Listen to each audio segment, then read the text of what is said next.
In German, das ist der Europäische Datenschutzbeauftragte.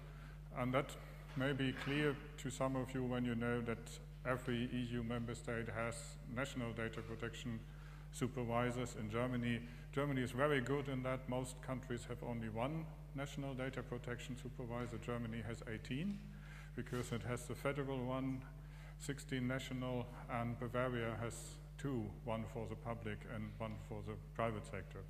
But the other 27 member states mostly have one, or some federal states also have several. So all of these national supervisors are responsible for the public sector in their countries and for the private sector in their countries.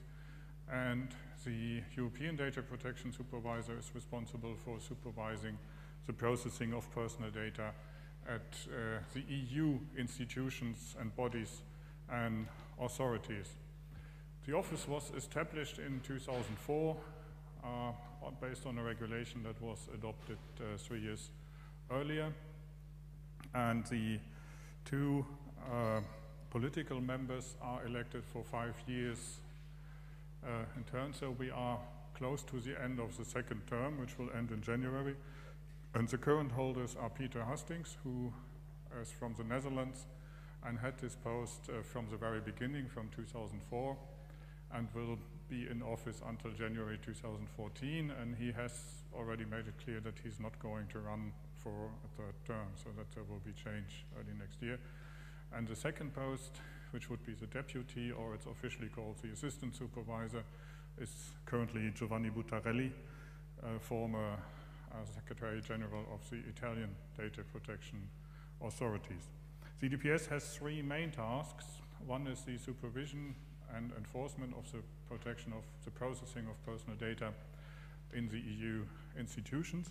The second one, which is much more visible and also related to why I'm here today, that is in advising the European institutions, in particular the legislator, when they do new EU legislation that has an impact on the processing of personal data.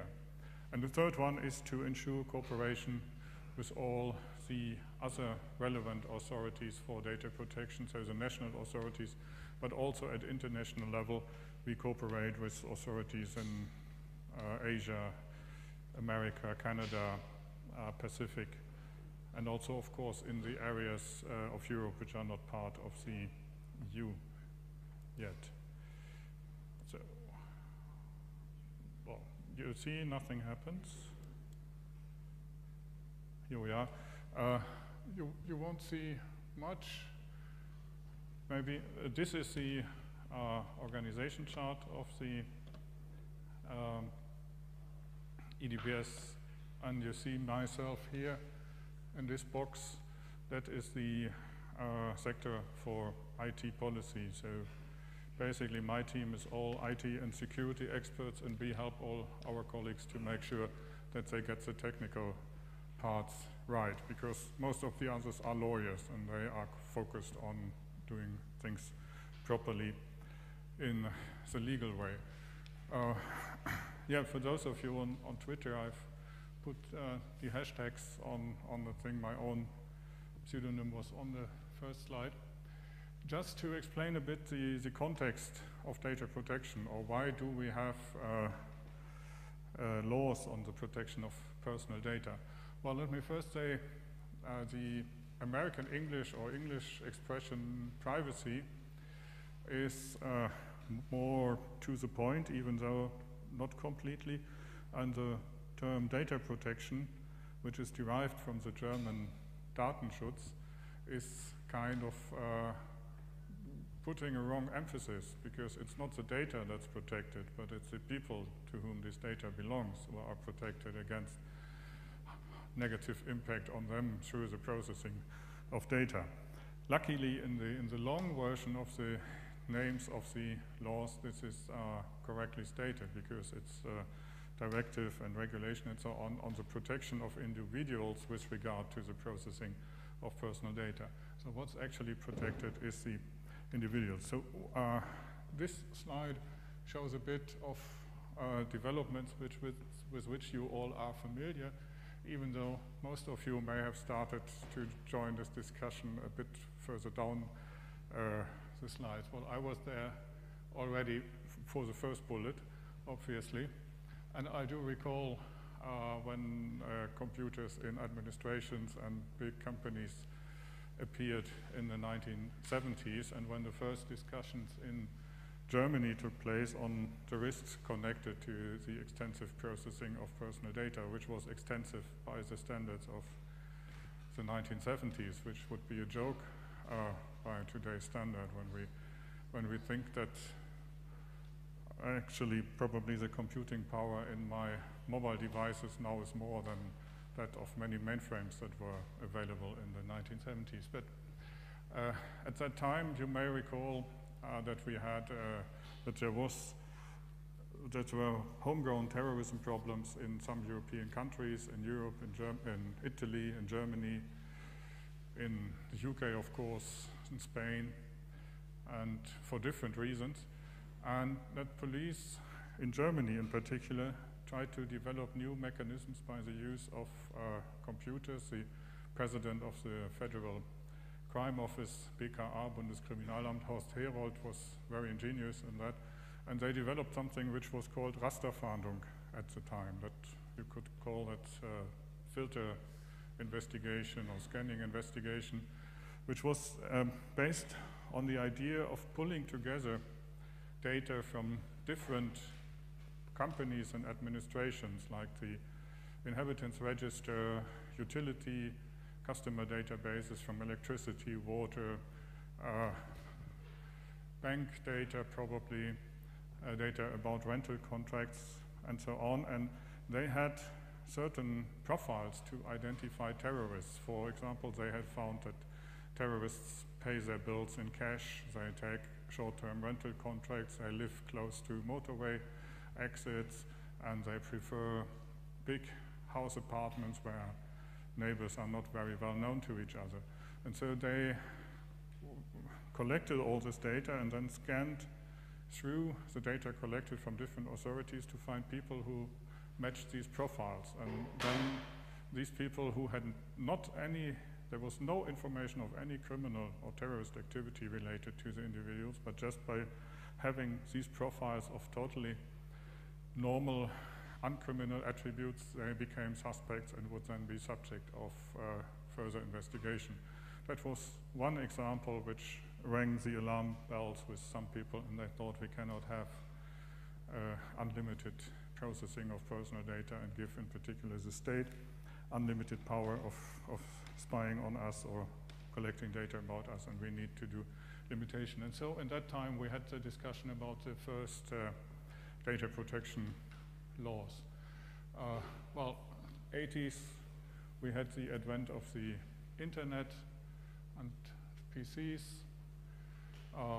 the web in the 90s, and I mean, you know how it went on, so I guess I don't need to go into too much detail on that. And now we are facing a new wave where big data is the key word, which is basically more than anyone in the 1970s could ever dream of, to take all kinds of structured and unstructured, formally unstructured data to do it. And we have location tagged to everything, so we don't only know, we do know not only what people have been doing, but where they have been doing it in every movement and everything.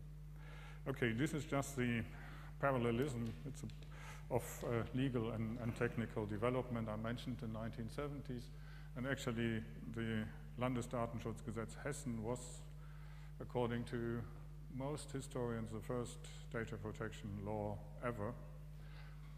1974 was the US federal data protection law, and interestingly, I didn't know that, but I heard it last week, that actually that was also a reaction on the problems they had with the US President Nixon, who had his own spying program and was recording things and stuff, so they got conscious. In 1978, we had the first spam mail and national laws in France and Germany as well.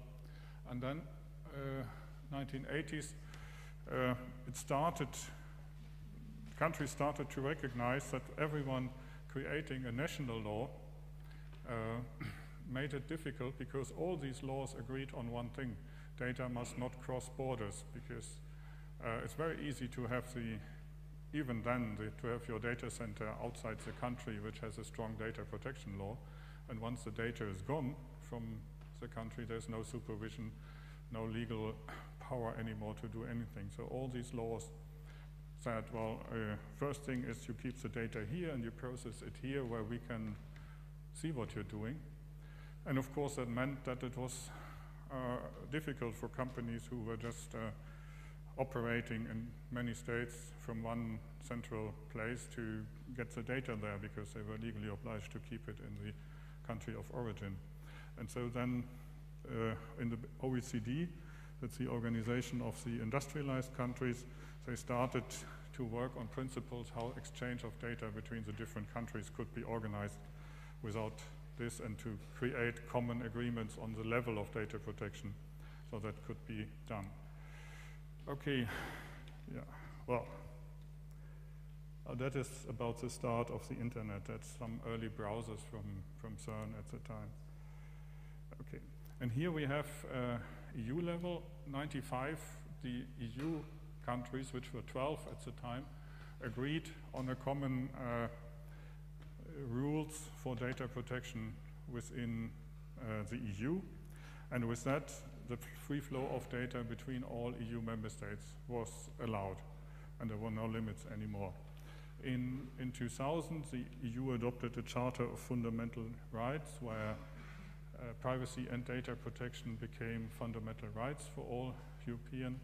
2001 was the EU regulation for the EDPS, and so on. And 2006, we had an instrument which goes a bit in the other direction, which limits data protection and privacy by forcing telecommunication service providers to keep all records of all communications for somewhere between 6 and 2 months, according to the national rules. And in 2010, there was another famous agreement, which is called the Terroristic Finance Tracking Program, which is a US program, and this is also known under the term SWIFT, because that's the company that's providing the US Treasury with data to track.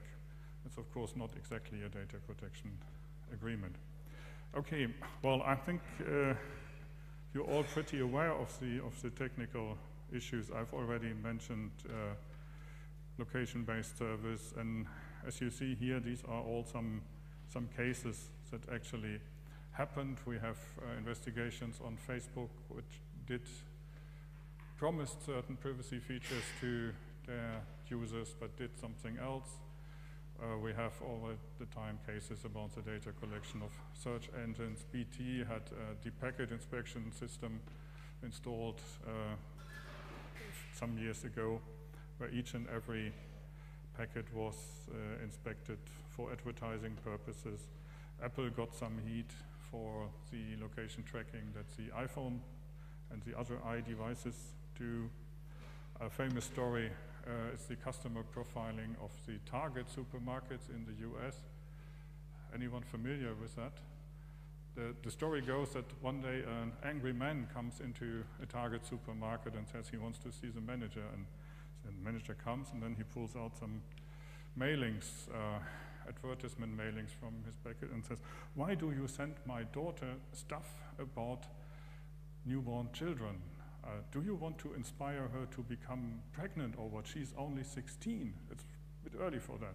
And then the manager said, "Sorry, I mean, we have no such plans. What we actually do is when you have a loyalty card, we watch your purchasing behavior, and then from certain patterns in purchasing, we conclude about certain properties of the individual so that we can make best offers. And according to our program, your daughter must be pregnant about 6 months or so, and so we start sending her stuff that she will need when the baby is born." And then I said, "What? You must be crazy." And then he went home. And 2 days later, he came back and said, "Well, yeah, sorry, have to apologize. You were right. I didn't know. my daughter is actually pregnant. And that's just to illustrate the power of profiling and how fine-grained these automatic calculation and profiling systems are actually at this moment. Well, when I made these slides, I had not yet, I didn't update it. Otherwise, with cloud computing, I would have just added in brackets Prism, and I think that says it all in the question of foreign transfers. And here's just one example of a data breach. The Sony case was particular pathologic because they actually had lots of personal data, also sensitive ones like credit cards and stuff stored on a server that was accessible through the web. Okay, so I skipped that. Yeah, we have this ongoing discussion about cookies and scripts and all this web tracking. Data protection authorities, for example, investigated Facebook on the basis of a complaint from Austria. There's a group which calls itself Europe versus Facebook. The Max Schrems, Austrian law student, is the main protagonist of that. And he complained at the Irish Data Protection Authority because Facebook says our basis for Europe and everything but the US is Ireland. And about 22, and I think in the end it was like more than 30 complaints about things where Facebook breached either the law or did something different from what they promised. And the Irish Data Protection Authority had to investigated that, and they came up with 12 recommendations. This case resulted inter alia in that facial recognition was turned off for Europe by default in Facebook. It's still turned on in the US, but in Europe by default it's not automatically that all your friends are recognized in your photos. And this investigation is still ongoing. There's more to happen this year.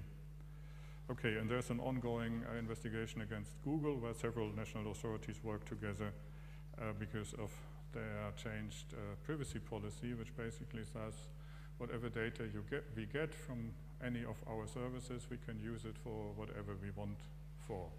And if you use our services, you agree to that.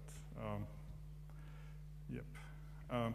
So now back to EU law. I mentioned we have two fundamental rights, which is like really very basic, the right to privacy, which already existed in the European Convention on Human Rights, which is a broader and older instrument, in the EU Charter of Fundamental Rights. It's also the respect of communications, which is the secrecy of communication. It's quite important, and the right to the protection of personal data.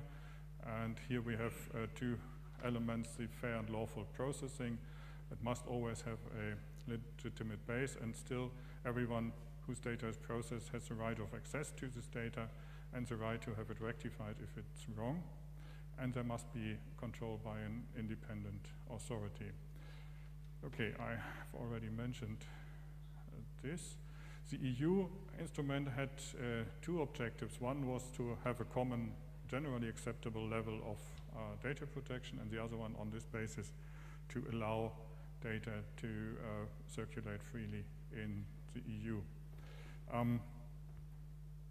Just the definition of personal data, and I leave that out. I hope you are familiar with that. I move on a bit to the EU data protection reform. So we have the 95 directive, and in January last year, the EU adopted, the European Commission made a proposal for a new instrument, two new instruments actually. One regulation, which is like a law that would replace the directive, but unlike a directive, a regulation is directly applicable in all member states. For a directive, the EU, once they have adopted the directive, it's basically sent to the national parliaments, who then have to adopt national laws which are in line with what has been agreed between the member states and with the European Parliament. While a regulation, the member states, governments and the European Parliament directly agree on the final rules, and these final rules are then directly applicable without going through a national transposition process, as that is called. So that was in 2012, and there has been a long preparatory process starting with a public consultation in May 2009. And what's currently ongoing is the so-called co-decision process, that is the European Parliament and the Council together. First, each of them for themselves have to come up with a view, and then they have to agree on something. So why was this launched, or what were the arguments to launch it? One was that with globalization, data flows and international interconnection was much stronger, and that the instruments for international data transfers were complex and overrun by reality in some cases, meaning not that data flows just happened illegally, but that there were new legal ways already in practice which were not yet fully covered by the law. So that was implemented. Then, of course, technological issues, the change quite fast, and then changes in the legal structure of the European Union with the Lisbon Treaty and the Charter, and that the framework at the EU was not really comprehensively covering all areas of EU legal competence. So the new instrument should have a more full coverage. And so many issues were not really laid down in the law, but discussed between people or companies and sorted out in practice, but there was no 100% certainty of if that's the right thing, because it wasn't really in the law and there was no final court decision, so that there was a certain degree of uncertainty, and there was an idea to lay down some new rules to make things clearer. And the main issue was also the new rules which brought the police and judicial cooperation between member states also in the general framework of EU policies and competences.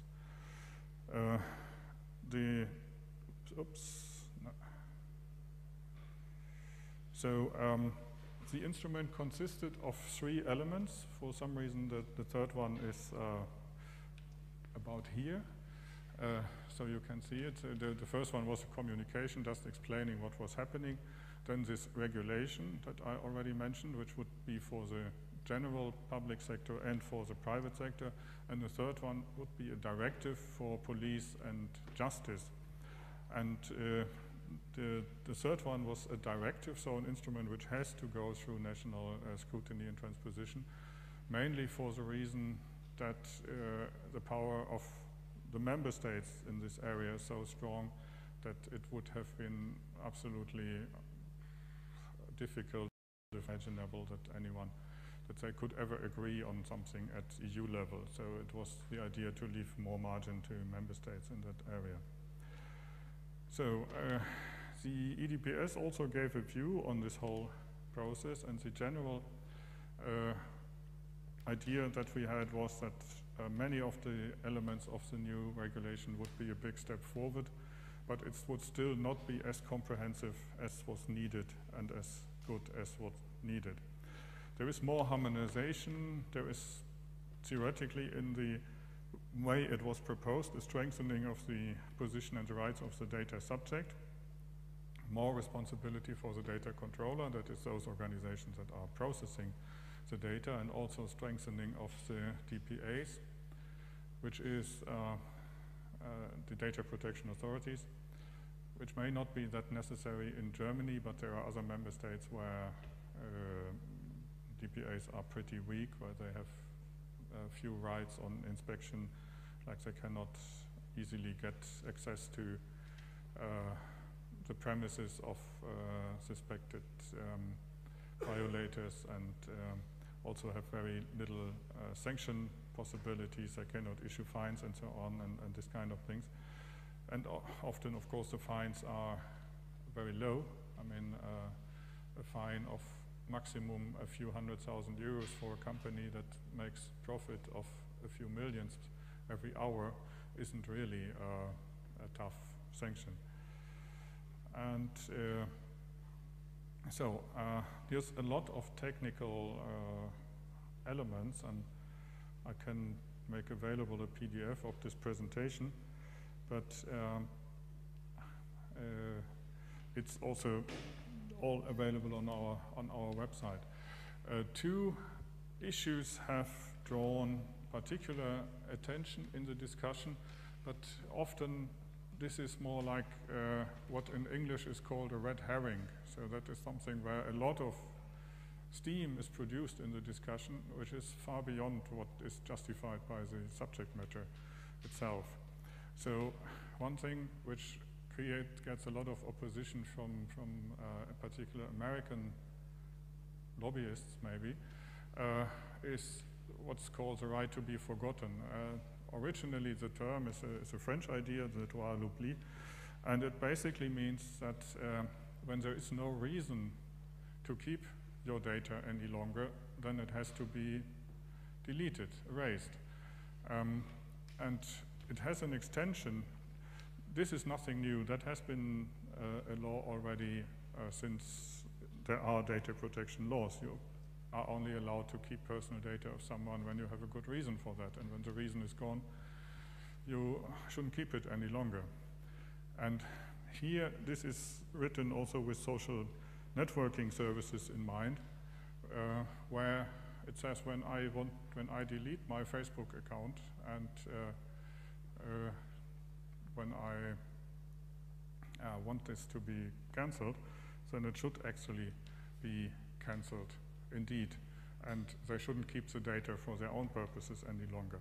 And what creates much of the discussion, that it also says, the article, the data controller should take reasonable steps to remove any copies of this data or have them removed.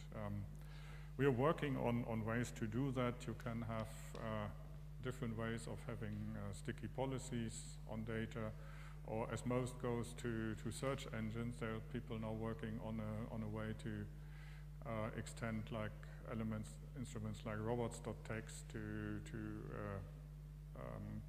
give further instructions than just don't index, but be more precise on re-index every week or so to data controllers. The other one, which is also a new idea, is the right to data portability, and that's the idea that if I have entrusted my personal data to one service provider and I want to change to another one, then they are obliged to give all my data back to me in a format that I can process.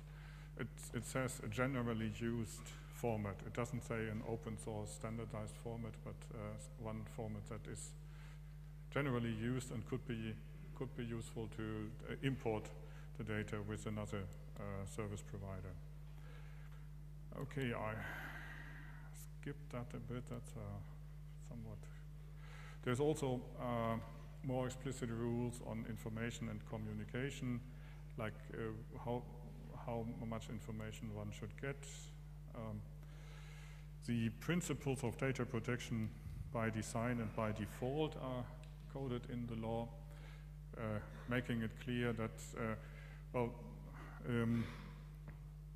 what is data protection by design? It basically means when a big new system or an app or whatever is developed, then privacy issues should be taken into account from the very beginning. And so that no one can argue at the end, say, well, the system is just built like that, I cannot do any better in data protection.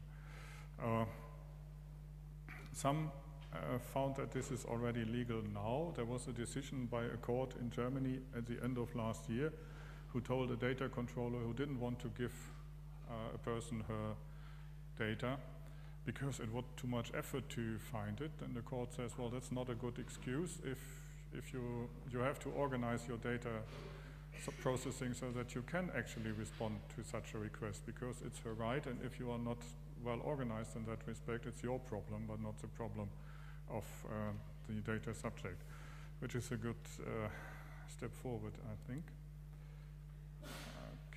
What's also will be new is a comprehensive obligation to notify data breaches. So, when someone has a breach and personal data is stolen, then they are actually obliged to inform at least the data protection authorities, and in cases where it's really bad, also the people that have been concerned. That's now in force for the telecommunications sector comprehensively in Europe, and in Germany, in the German law, there is already an obligation for that, but at EU level it's not yet everywhere. Okay, that's more technical. Well, transfer, supervision. I think this is all, well, this is a very interesting slide. Yeah, okay, it's not really important. So, and here is the,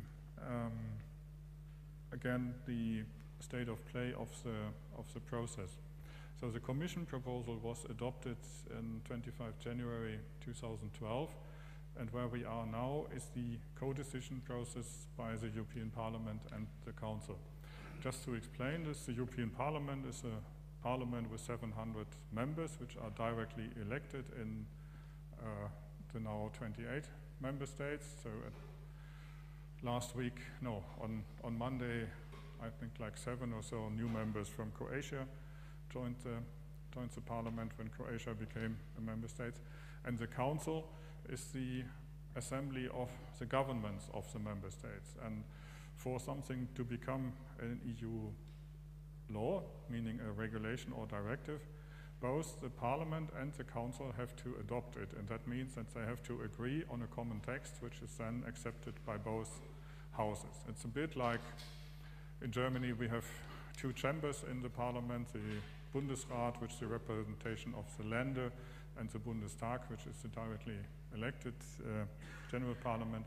And so, but here it's not quite the same, but similar, even though the Council is much more powerful at EU level. The Council is the member state ministers, and they have to agree. And so, well, after the proposal was adopted last year, then it took a while until the discussion processes in both houses started properly to be discussed. In the Council, it's always the presidency that is leading the debate, and that is always one of the member states is chairing all the meetings and preparing the agendas and deciding which documents come to the table and so on. That was Denmark first, and then Cyprus. Denmark first half of last year, that didn't happen very much. Then Cyprus, which is one of the smallest countries, so they couldn't manage to do very much. And then it was Ireland for the first half of this year, and Ireland really pushed the discussion on the data protection things. They had like 20 meetings in the period, and so they really made some progress. And now the new presidency is Lithuania, where I don't know yet what their take is on data protection, how much energy what they will put into that. In the Parliament, there's one member of the Parliament who's chosen to steer the proposal through the legislative process. That's the so-called rapporteur, Berichterstatter is it in German. The MEP, member of the European Parliament in charge of that, is Jan Philipp Albrecht, who's from the German Greens. Some of you may have heard of him already, or seen him, or seen his contributions in discussions. He was the only politician from Brussels last Saturday who was able to give a statement on the new spying revelations. So he was on Tagesschau on that day. All the others needed more time. So, and the Parliament's position on this on a legislative proposal is called the report, Bericht. It is called a report, and it's basically lists all the changes that the Parliament wants to do to the draft provided by the Commission. And he was nominated rapporteur in March 2012, and then started working, talking with people, with other parliamentarians and so on. And his report was ready in December and presented to the press on 10 January 2013. So that is his proposal for the discussions in the parliament. And then on that basis, the other members of the parliament and the other parliamentary groups state what they want to change in the Commission proposal. And this goes first to the committees of the parliament, and then the final is the lead committee, which in this case is the Liebe committee. It's, in German it's the Innenausschuss of the European Parliament, Committee for Civil Liberties and Home Affairs. And this will make the final proposal, which then goes to the plenary of the parliament. That's where all members of the parliament decide on it and vote on it. And so, on the basis of the report, there were 4 other committees which wanted also to have their voices heard on this proposal, and that were the Industry Committee, the Internal Market Committee, the Legal Committee, Juridical Affairs, and the Employment Committee. And the positions of the Employment and the Jury Committee were not so extensive. They were relatively short and focused on some things, but the opinions of the ITRE and the IMCO committee in particular created a lot of attention because they were, as some find, very much influenced by the strong lobbyism of, in particular, US-based companies. There is a website which is called lobbyplug.eu, which some of you may have heard of. They did a synopsis of 2,500 papers produced by lobbyists on this data protection reform. And many of these papers are not normally public. They are given to members of the parliament in private, but this time some members of the parliament decided to cooperate with civil society and gave it to the people running this website, and they went through all this stuff and identified, and sometimes the lobby papers actually say, well, we from, well, not to name someone, from the Banking Association of country X, we think this sentence should be changed because it would be better for banks if this right would be dropped. And then there is an MEP who says, yeah, I like it, signs it, and hands it in as his proposal to change the law. And these people from LobbyPlug went through all these lobby papers and found which amendments, that's what these documents from the members are called, were inspired by which company. They didn't, they only did the most active companies like eBay and some Amazon, I think, some others, and found quite some members of the parliament that were kind of just handing in lots of lobby-inspired amendments and business lobby-inspired amendments. And the reports adopted in these committees, I think one can say, would, if they actually become law, weaken data protection considerably below the level that we have now. They play with everything. They make the definition of personal data more restrictive so that less data would become personal data and would fall out of the rules on data protection completely. And they would create plenty of exceptions for all kinds of business reasons. So nearly everything would be allowed. Some try to invent something which is so-called pseudonymous data, which basically means, well, if you take away the name and replace it by a number and put the name and the number in a different table or a different database, then the data is no longer personal and you can do with it whatever you want. So all very good ideas from a business perspective.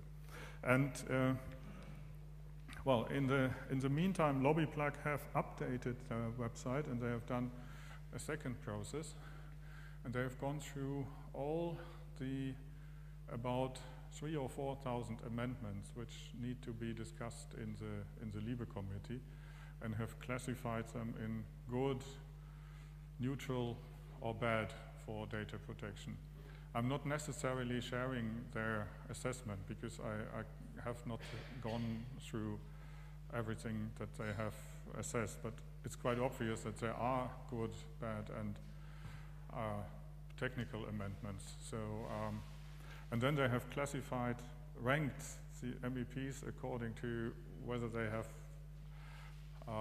submitted good, bad, or neutral amendments in the lot. So that's also certainly something which not all MEPs are absolutely happy with. Okay, but it's quite interesting, and I think one should use one's own judgment to whether or not it's good. And it's, of course, a complex thing. It's not that easy. One has to do a lot of reading. Well, anyway, the task of the rapporteur is to negotiate a compromise text with his colleagues as much as possible. Because if they would vote on 4,000 amendments, probably the vote would take about 2 days, and they couldn't do anything else during that period in the parliament. Hello. Yeah. So that's also a technical issue. But the vote has to be postponed until there is at least a number of useful compromise amendments. And the vote in the Libe committee was originally planned for April. Then it was found that that was too complex, and then it was postponed until May. And well, you see the story there. Then it was June. It didn't work either. Then the hope was that it would be July, next week. That's the last possible week before the summer holidays. And now it's scheduled for September. And I would say your guess is as good as mine whether it will actually be in September or whether it will be further postponed. In the Council, as I said, the Irish presidency has spent a lot of energy in moving it forward. And the last high-level discussion was 6-7 June. There was a meeting of the actual ministers. Normally, the Council meets in groups of lower-level officials, but in this case, it were the actual ministers. And they agreed that the text that the Irish presidency has produced on the basis of discussions on the chapters 1 to 4 of the regulation, and the regulation has 10 chapters or so, is a good basis for further discussion. It's diplomatic language. Diplomatic language sounds always positive. I mean, like, both sides agreed that they had a very interesting exchange of views. Well, it's basically, it says that's all that we could agree on. We couldn't agree on anything in substance. And so using this formula means they don't have an agreement on the substance. Even this text on chapters 1 to 4, which is a good basis for further discussion, is only just the beginning of the real tough things. So also the Council is very strictly fighting. Germany was not exactly the big defender of data protection rights, as you might expect, but had strong reservations against the use of regulation in the first place and of applying the rules to the public sector. And there's plenty of areas where discussion is still ongoing. So we don't know exactly how, I don't know exactly at this point how the Lithuanian presidency will carry this forward. And the next big thing which is happening is the elections of the European Parliament in May 2014, which means basically that the election campaign will start around March or so that the time window for coming to an agreement in this process as it was intended is very short, which is not necessarily a disaster, because the process can be interrupted for the elections and then restarted with the next European Parliament. So, but what happens also is that next year the term of the current Commission ends, and then a new Commission will be installed by the new Parliament. And that means, among others, that the Commissioner who's sponsoring this bill and is pushing it and forward and pushing data protection forward, which is the Luxembourg Commissioner Vice President Reding, will also no longer be in that post, most likely, unless she is reappointed to that post, which has never happened, that someone gets reappointed to the same post in the Commission again. So it's very difficult, and it's to predict what's going to happen. But still, I would say the process needs to maintain public attention because looking the other way and thinking, oh, well, some European rules, who cares? It's not a good idea because something will come out of the process and it will apply directly to all of us. And so we are all concerned, and we should all try to make sure that not the powers of business lobbies and so on determine the whole process. Yeah, I think my speaking time is about over. I don't know if the organizers allow. I have no problem to take questions. So, and we have a microphone here, so if any one of you has a question, I can bring around the microphone, and or you can also shout from where you are, and then I repeat the questions so that they work for the recording. So, well, thank you for your attention from my part.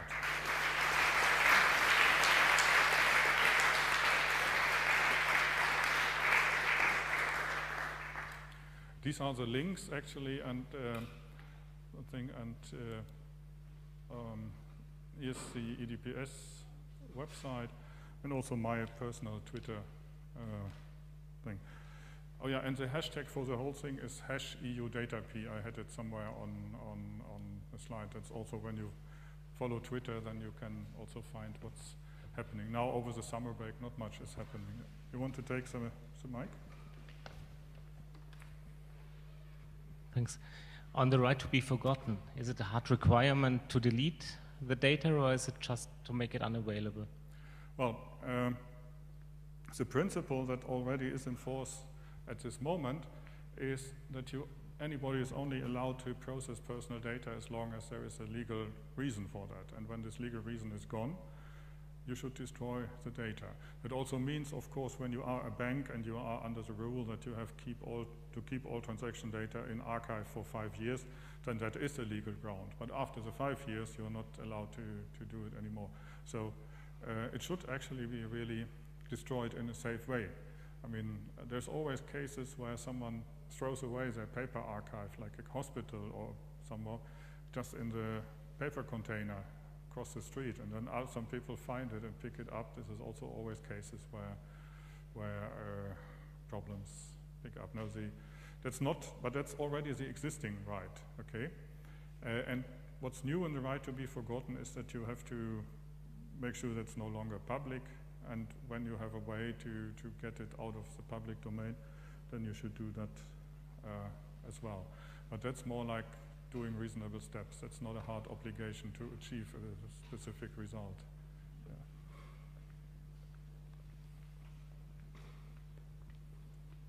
On the same issue, though, so I run a couple of websites that are involved in kind of government transparency. So that means I create archives of what politicians have been doing, and, for example, a list of everyone who's received subsidies from the farm policies of the European Union. Would you advocate that those be covered by the right to be forgotten, that we have to forget after 5 years what our politicians have voted?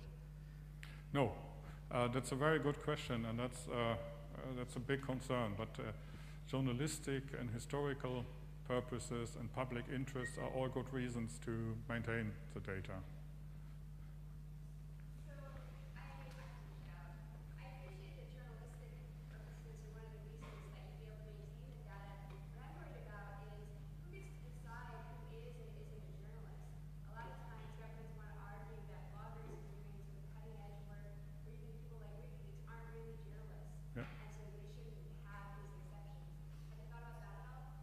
Yes, well, the question was, the exception for journalistic purposes is appreciated, but who decides who is a journalist and what not? What about sites like WikiLeaks or the site StateWatch or lobby plug or whatever that are not necessarily journalists within the meaning of the word, that they're having a press card with them.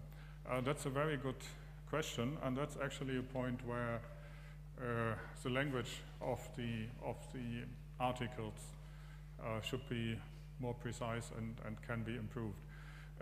One element in this is the balance between press freedom and data protection is also covered in a specific article in the proposal, and this article allows to the member states to define this more precisely, which may have a very good result in the end in most member states, but of course it's not fully satisfactory.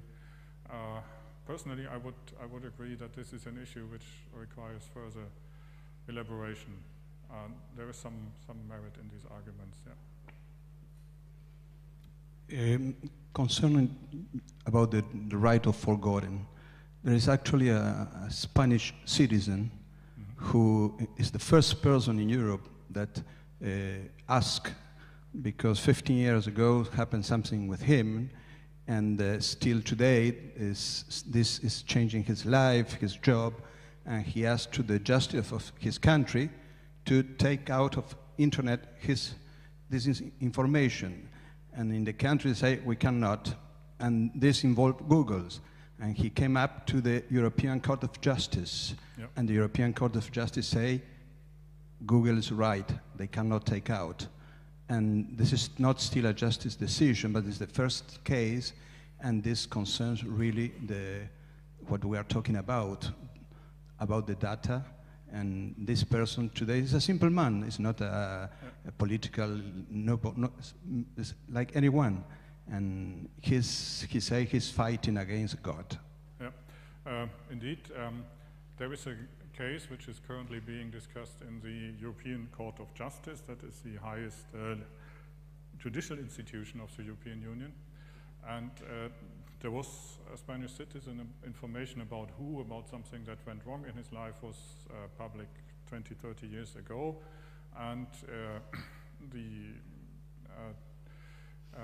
when one puts his name into the search engine, then still information about this case turns up. And of course, I mean, this is something, this is really kind of the substance of the question of the right to be forgotten. Should someone who had some problems in his private or business life 30 years ago still, every time when someone checks his name in Google, should that all the time be repeated?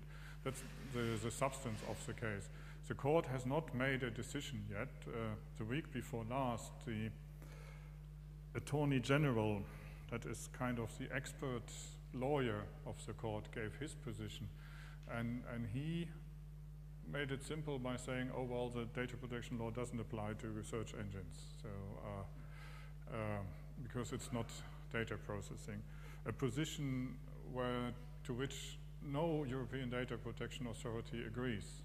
All see it differently. Of course, the Spanish one who was involved in the case, but also ourselves, we say it's processing because it's data related to an individual, identifiable. Why should it not be processing just because it's a search engine? And I mean, it's kept in cache, it's organized in big collections, even, and probably, I don't know, I mean, which percentage of search queries is actually with names in it.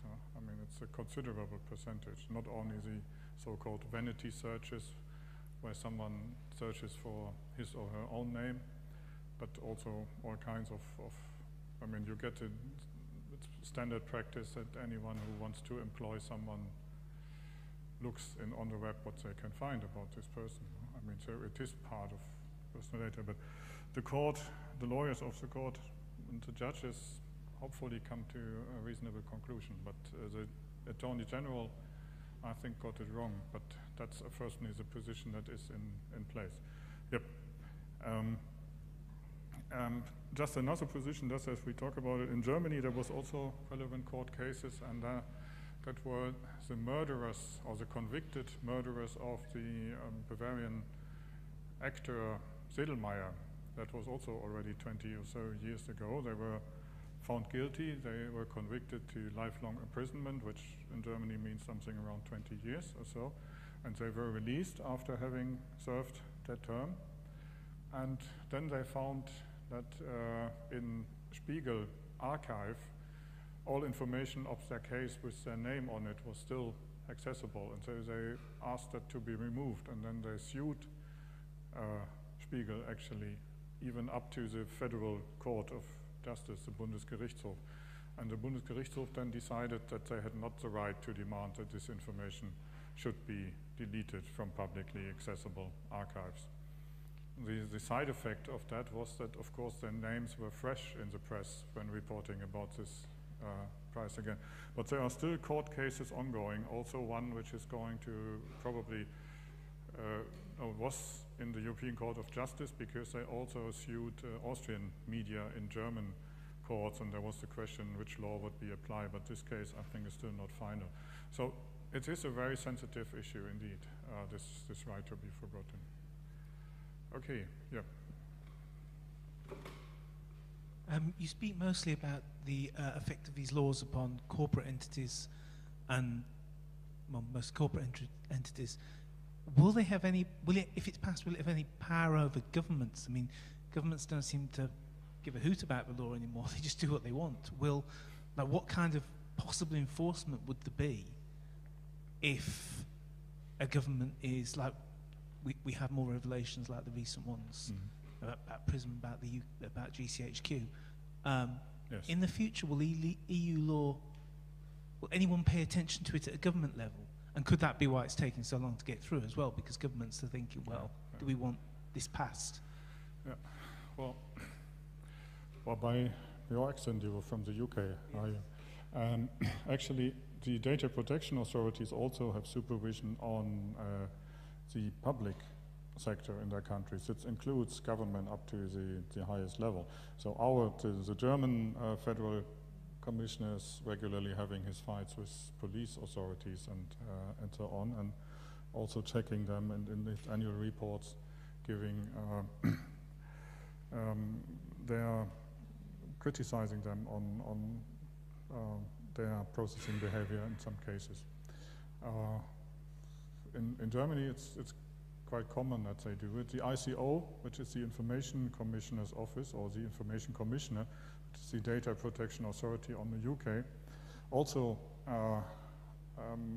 supervises government authorities. They have had plenty of cases with local councils where the municipality level did something wrong with children data in schools, and cases with the National Health Service. Not aware so much on the government, but in principle, the supervisory authorities do have the power to go also into any ministry and say, we want to see what's happening here, or into a police office and so on. It's very much a question of the culture and the political situation in each member state, how effective this is implemented. Well, the regulation for the police side, as I mentioned, it's special because that's very much still national powers and not under EU control. And well, there is also a supervision of what member states do in general by the EU Commission.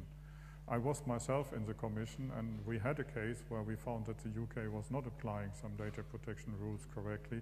And so we opened an infringement procedure against the UK, and in that case it was quite successful because they actually fixed the law rather than being taken to the court in Luxembourg and getting a judgment saying you are wrongdoing and have to pay or something. So it's not completely toothless, so sometimes it works. But the attention of the general public is, of course, a factor that also has an impact on what the authorities are doing, both those processing data and those supervising the others.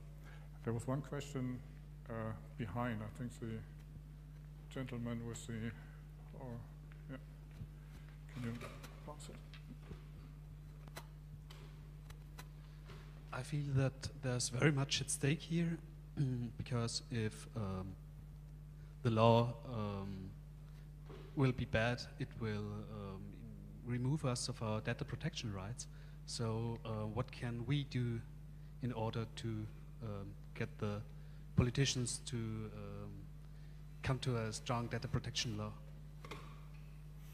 Yeah. Would you encourage people here in this room to contact their members of parliament?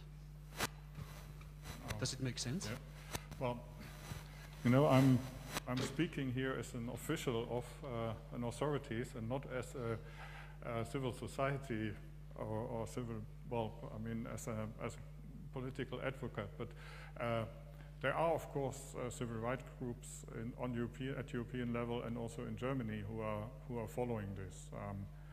I mentioned the website lobbyplug.eu, which also is connected. There is a campaign organized by an organization called European Digital Rights, EDRI, with the website edri.org, where also many German organizations are participating, like former Föbut, Digital Courage now, and I think the CCC is actually a member of EDRI as well.